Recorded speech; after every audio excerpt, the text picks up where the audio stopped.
A 50-year-old Jewish man on the streets in Switzerland was stabbed by a teenager, and it's being praised by, well, ISIS supporters and radical Islamists all over the world, and they are being encouraged to spread the hate.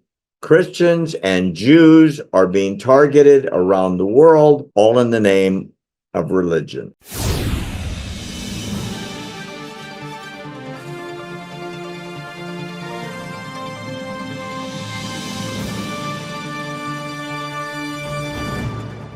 Claire, as we were chatting before we came online, in America after 9/11, Americans didn't forget, and Americans didn't let the world forget who did that to us. And yet, Israel hasn't gotten the same level of, shall we say, long-term memory since October 7th and the slaughter and kidnapping that took place. The brutality, oh, that is so 2023 to so many people. In fact, it swung the other way. You sent me this article about the radical Islamists now are putting out publicity, praising massacres, praising attacks, praising and asserting that other people need to do it. And what I mean specifically is there was a 15-year-old in Switzerland who stabbed a 50-year-old man on the street. And this ISIS spokesman put out a call to attack Jews and their allies everywhere.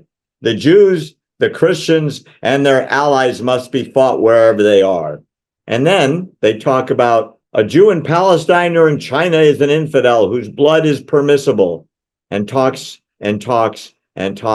about all the reasons why me and you and all of us, that is, kafirs, non-believers in Islam, must be eliminated, and talks greatly about all the justifications for it.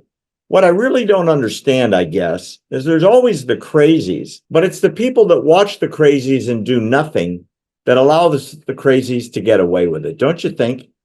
I agree. Yeah. Now, of course, as we know, we are now into the Islamic month of observance of Ramadan, began just a couple days ago, and it runs into mid-April of this year, 2024. And I think what people may not realize when they think about Ramadan as it's often tried to be portrayed by Muslims as a month of fasting and prayer, it's also a month of jihad. And that's not radical. It's not extreme in any way. It is absolutely mainstream, normative, Orthodox Islam. And so, yeah, there are imams all over the world, including right here in the United States, as well as Al-Azhar, the 1,000-year-old center of Sunni Islamic scholarship in Egypt, and of course the leadership of groups like Hamas already, and even before Ramadan began, calling for jihad. What is jihad? In the books of law of Islam, jihad is warfare against the non-Muslim. Just as you said there, Barry, that's you and me and everybody else who's not Muslim.